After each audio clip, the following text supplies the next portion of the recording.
Good morning children, welcome back to my channel. आज हम Sanskrit class 6 की बुक है दीपिकम, इसके चैप्टर नंबर 8 के क्वेश्चन आंसर करने वाले हैं। बहुत ही सरल, बहुत ही आसानी है क्वेश्चन आंसर हैं, आपको एक बार में ही बहुत ही अच्छे से समझ में आ जाएंगे। अब हम इनको शुरू करते हैं। क्वेश्चन नंबर 1, पाठस्य आधारेण अधोलिखितानां प्रश्नानां उत्तराणि एक पदेन लिखन्तु। पाठ के आधार पर नीचे दिए गए प्रश्नों के उत्तर आपको एक शब्द में देने हैं। क्वेश्चन नंबर के, सरोवरस्य तीरे सुकोमल भूमौ विलेषु के निवसन्ति। जलाशय के तालाब के तीरे तट पर अत्यधिक कोमल भूमि के बिलों में के निवसन्ति कौन रहते हैं? शशकाः अर्थात खरगोश। केषां परिभ्रमणेन शशकाः क्षतविक्षतः मृता च भवन्ति। किन के घूमने से शशकाः खरगोश अस्त व्यस्त हो जाते हैं और कुछ खरगोश मर भी जाते हैं। गजानाम अर्थात हाथियों के। शशक राजः कस्य समीपम गच्छति। जो खरगोशों का राजा है किसके समीप गच्छति जाता है? गजराजस्य अर्थात हाथियों के राजा के समीप। के स्वमतम प्रकाशयन्ति कौन अपना अपना मत प्रकाशित करता है अर्थात प्रदर्शित करता है। शशकाः अर्थात खरगोश। कः चंद्रम नमति। कः यानी कि कौन चंद्रमा को नमति नमस्कार करता है, प्रणाम करता है। गजराजः अर्थात हाथियों का राजा। के सुखेन तिष्ठन्ति कौन सुखपूर्वक रहते हैं? शशकाः यानी कि खरगोश। क्वेश्चन नंबर 2, पूर्ण वाक्येन उत्तराणि लिखन्तु। हमको इन प्रश्नों के उत्तर संस्कृत में और पूर्ण वाक्य में देने हैं। अब हम इनको शुरू करते हैं। चंद्रः कदा प्रसन्नः भवति। चंद्रमा कब प्रसन्न होता है? यदा शशकाः जीवन्ति जब खरगोश जीवन्ति जीवित रहते हैं, तदा तब एव चंद्रः प्रसन्नः भवति तभी चंद्रमा प्रसन्न होता है। श्याम काले केषां सभा भवति। शाम को किन की सभा होती है? श्याम काले शशकानां सभा भवति। शाम को खरगोशों की सभा होती है। शशकाः किमर्थम उपायं चिंतयति। खरगोश किस लिए उपाय सोचते हैं? शशकाः स्वरक्षार्थम उपायं चिंतयति। खरगोश स्वरक्षार्थम यानी कि अपनी रक्षा के लिए उपाय सोचते हैं। चंद्रः केन नाम्नः प्रसिद्धः अस्ति। चंद्रमा किस नाम से प्रसिद्ध है? चंद्रः शशांकः इति नाम्नः प्रसिद्धः अस्ति।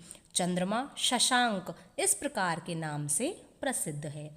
आम चंद्रस्य दर्शनाय आवाम अधुना एव सरोवरं प्रति चलावः इति कः कथयति।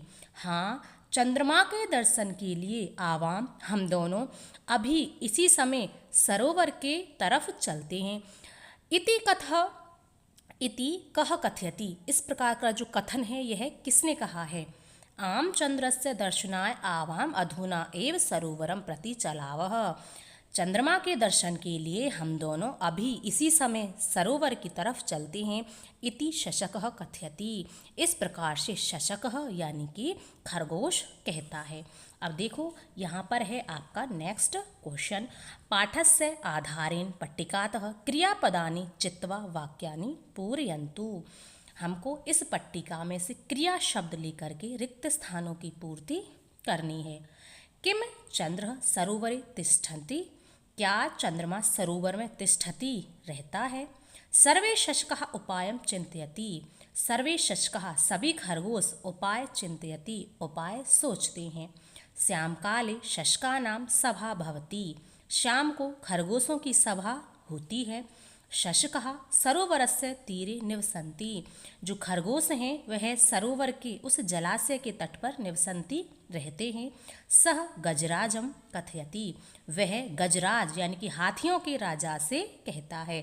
तिष्ठति यानी कि रहना, चिंतयति सोचना, भवति होता है, निवसन्ति यानी कि रहते हैं, कथयति यानी कि कहना। अब देखो अगला क्वेश्चन। उदाहरणम अनुसारम निम्नलिखितानां पदानां वचनं पुरुषं च लिखन्तु। उदाहरण के अनुसार हमको इन शब्दों के वचन लिखने हैं और पुरुष लिखने हैं। सबसे पहले आपको पता होना चाहिए आपके 3 वचन होते हैं और 3 ही पुरुष होते हैं। पुरुष में आपके सबसे पहले प्रथम पुरुष होता है, उसके बाद आपका मध्यम पुरुष होता है, उसके बाद आपका होता है उत्तम पुरुष, और तीनों में ही 3-3 वचन होते हैं, एक वचन, द्विवचन और बहुवचन। ठीक है, अब देखो यहाँ पर चिंतयति, इसमें प्रथम पुरुष है, एक वचन है। जहाँ पर भी आपको ती शब्द दिखाई दे जाए, जैसे चिंतयति, नमति, कथयति, गच्छति, वहाँ पर आपका हमेशा ही प्रथम पुरुष एक वचन होगा, यह आपको ध्यान रखना है। अब देखो तिष्ठन्ति, इसमें प्रथम पुरुष है, बहुवचन, जैसे पठति, पठतः, पठन्ति, यह तीनों ही शब्द आपके प्रथम पुरुष एक वचन के होते हैं। तो चिंतयति यह प्रथम पुरुष एक वचन का, नमति कथयति प्रथम पुरुष एक वचन का, और जीवंती और तिष्ठन्ति यह हैं आपके प्रथम पुरुष बहुवचन की। तिष्ठन्ति प्रथम पुरुष बहुवचन, जीवंती प्रथम पुरुष बहुवचन। जहाँ पर भी आपको अंति दिखाई दे जाए, जैसे तिष्ठन्ति, जीवंती, पठन्ति, लिखन्ति, वहाँ पर हमेशा ही आपको प्रथम पुरुष बहुवचन होता है। अब देखो आपका अगला क्वेश्चन, उदाहरणम अनुसारम समुचितै क्रियापदै रिक्तस्थानानि पूरयन्तु। यहाँ पर हमको रिक्त स्थानों की पूर्ति करनी है। हमको यहाँ पर धातु दी गई हैं, इनके एक वचन, द्विवचन और बहुवचन लिखने हैं, और हमको इनके पुरुष लिखने हैं कि कौन सा पुरुष है इसमें। ठीक है, मैंने आपको बता दिया है, यहाँ पर लिख दिया है, यदि आपको नहीं पता है तो। ठीक है, अब देखो यहाँ पर यथा, जैसे यह गम धातु है, इसका एक वचन हो जाएगा गच्छति, गच्छतः, गच्छन्ति। मैंने अभी आपको बताया था कि गच्छति, गच्छत, गच्छन्ति किस पुरुष के अंतर्गत आते हैं, यह आते हैं प्रथम पुरुष के अंतर्गत। ठीक है, कथ धातु है, कथयति, कथयतः, कथयन्ति। स्था धातु तिष्ठति, जहाँ पर भी आपको दिखाई दे वहाँ पर आपको तिष्ठ धातु नहीं करनी है, वहाँ पर धातु होगी स्था, यह आपको ध्यान रखना है। तिष्ठति, तिष्ठतः, तिष्ठन्ति। क्री करोमि, कुर्वः, कुर्मः। मैंने अभी आपको बताया था कि आपका प्रथम पुरुष होता है, मध्यम पुरुष होता है और उत्तम पुरुष। यह जो करोमि है, कुर्वः, कुर्मः, यह आपका उत्तम पुरुष एक वचन, उत्तम पुरुष द्विवचन और उत्तम पुरुष बहुवचन का है। जीव का जीवति, जीवतः, जीवन्ति, यह आपके प्रथम पुरुष के हैं। चलामि, चलावः, चलामः, जहाँ पर भी आपको अंत में मी, चलामि और यहाँ पर दिख जाए वे और उसके साथ विसर्ग, और म और उसके साथ विसर्ग, यह आपके उत्तम पुरुष के होते हैं। चलामि, चलावः, चलामः, जैसे पठामि, पठावः, पठामः, खादामि, खादावः, खादामः, तो यह सभी शब्द आपके उत्तम पुरुष के होते हैं। अब देखो आपका अगला क्वेश्चन, चित्रस्य आधारेण पंचवाक्यानि लिखन्तु। चित्र के आधार पर आपको यहाँ पर 5 वाक्य लिखने हैं। यह चित्र है, इस चित्र को देख करके आपको 5 वाक्य लिखने हैं। यदि आप स्वयं से वाक्य बना सकते हो तो आप स्वयं से बना करके लिखें। मैं आपको बहुत ही अच्छे से पढ़ाते हुए फर्स्ट चैप्टर से आ रही हूँ।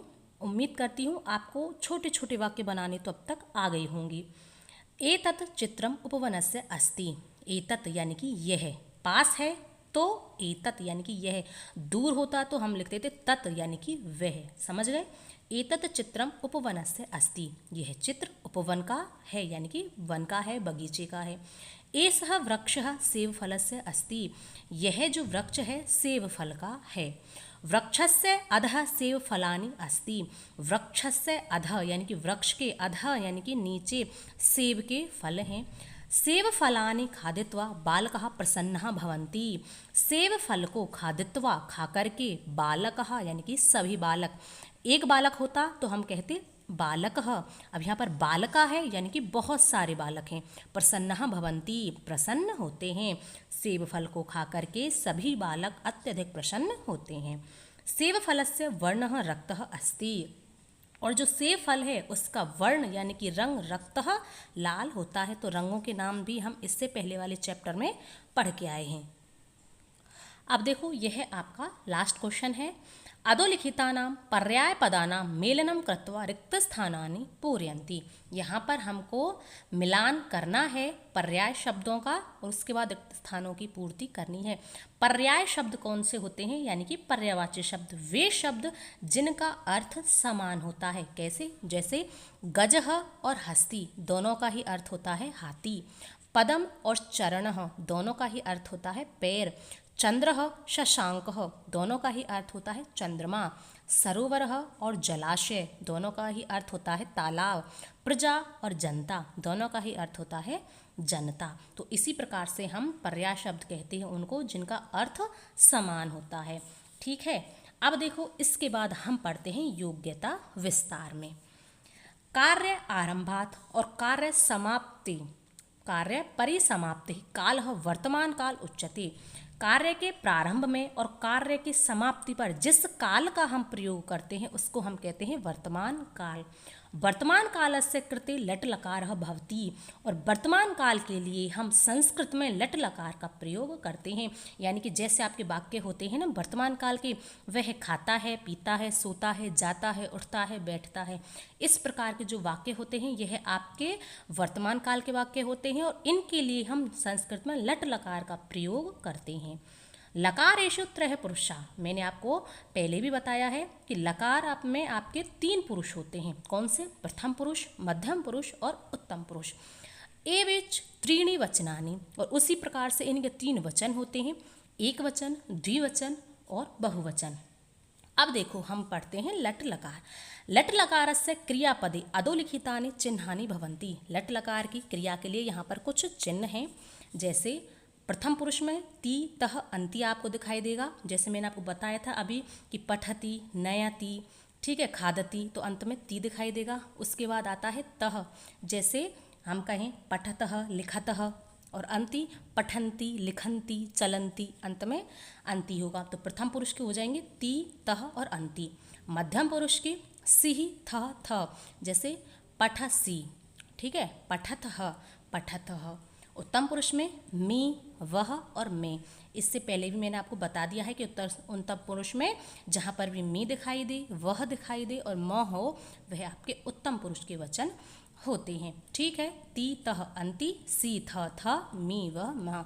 और विसर्गों का आपको ध्यान रखना है। आप इस प्रकार से एक बड़ा एल बना लेना जिससे आपको समझ आ जाएगा कि विसर्ग आपके कहाँ कहाँ लगे होते हैं। यहाँ पर आपके तीनों तो द्विवचन में होते हैं और आपके उत्तम पुरुष के बहुवचन में विसर्ग होते हैं।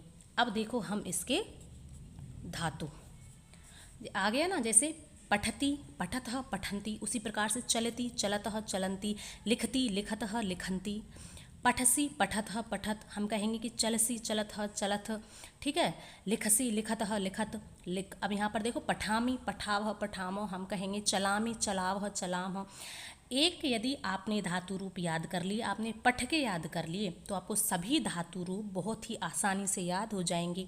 संस्कृत में शब्द रूप और धातु रूप बहुत ही आसान है। यदि आपने एक शब्द रूप और एक धातु रूप याद कर लिए तो बाकी की सभी धातुएं और सभी आपके शब्द रूप आपको आसानी से याद हो जाते हैं।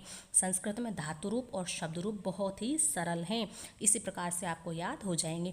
मेरे साथ पढ़ते रहना, मैं आपको इसी प्रकार से बहुत ही अच्छे से आपकी संस्कृत को एकदम अच्छा सब्जेक्ट बना दूंगी। अगर पढ़ाने का तरीका पसंद आए, वीडियो अच्छा लगे तो वीडियो को लाइक करें, शेयर करें और चैनल को सब्सक्राइब करना ना भूलें। अपने दोस्तों में शेयर ज़रूर करें, चैनल पर हाइप दे करके जाएँ, अच्छे अच्छे कॉमेंट्स करें। धन्यवाद।